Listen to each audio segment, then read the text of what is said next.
നമ്മുടെ സംസ്ഥാനത്ത് കാർഷിക അഭിവൃദ്ധി ഫണ്ടിന്റെ മറവിൽ സർക്കാരിന്റെ വക വമ്പൻ തട്ടിപ്പ് നടക്കുകയാണ്. ലാൻഡ് റവന്യൂ ഓഫീസറുടെ കാർഷിക അഭിവൃദ്ധി ഫണ്ടിൽ ഉണ്ടാകേണ്ട 1606 കോടിയിലധികം രൂപ കാണാനില്ല. ഇപ്പോഴുള്ളത് 1 രൂപ മാത്രമാണെന്നാണ് കണക്കുകൾ. News Malayalam the biggest.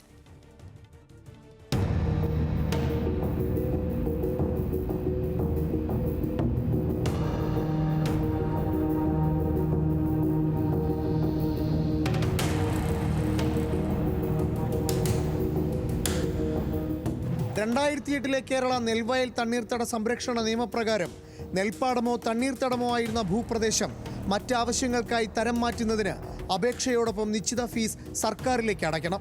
അങ്ങനെ ലഭിക്കുന്ന തുക കാർഷിക അഭിവൃദ്ധി ഫണ്ട് എന്ന രീതിയിൽ മാറ്റണമെന്നാണ് നിയമം.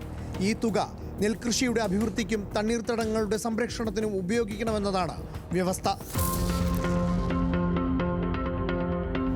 സംസ്ഥാന ലാൻഡ് റവന്യൂ ഓഫീസർക്കാണ് കർഷക അഭിവൃദ്ധി ഫണ്ടിന്റെ ചുമതല. 2023-24 സാമ്പത്തിക വർഷം വരെ ഈ ഇനത്തിൽ 1606 കോടി 6,96,771 രൂപ 28 പൈസ വന്നു ചേർന്നിട്ടുണ്ടെന്നാണ് രേഖകൾ. എന്നാൽ ലാൻഡ് റവന്യൂ ഓഫീസറുടെ കാർഷിക അഭിവൃദ്ധി ഫണ്ടിൽ നിലവിൽ മിച്ചമുള്ളത് കേവലം 1 രൂപ മാത്രം.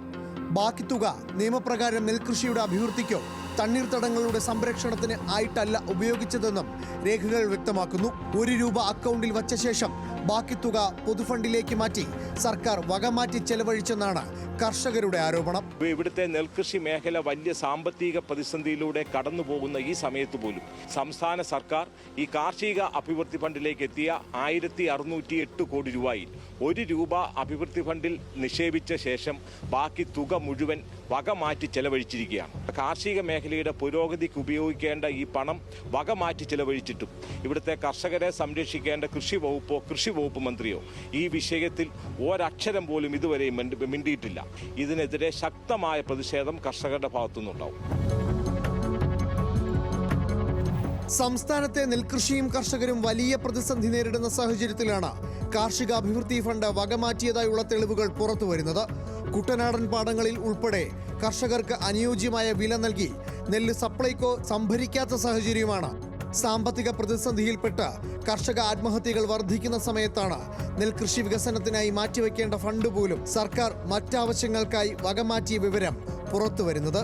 ഭൂമി തരം മാറ്റിയ വകയിൽ അക്കൗണ്ടിലേക്ക് എത്തിയ കോടിക്കണക്കിന് രൂപ ഏത് വഴിക്ക് പോയെന്നതിന്റെ ഉത്തരം സർക്കാർ തന്നെ പറയണം. സംഭരണ വില ഉൾപ്പെടെ ലഭിക്കാതെ കർഷകർ നെട്ടോട്ടമോടുന്ന സാഹചര്യത്തിലാണ് സാമ്പത്തിക ദുർവിനിയോഗത്തിന്റെ രേഖകൾ പുറത്തുവരുന്നത്. കോട്ടയത്ത് നിന്നും ഗോകുൽ രമേശ്, ന്യൂസ് മലയാളം.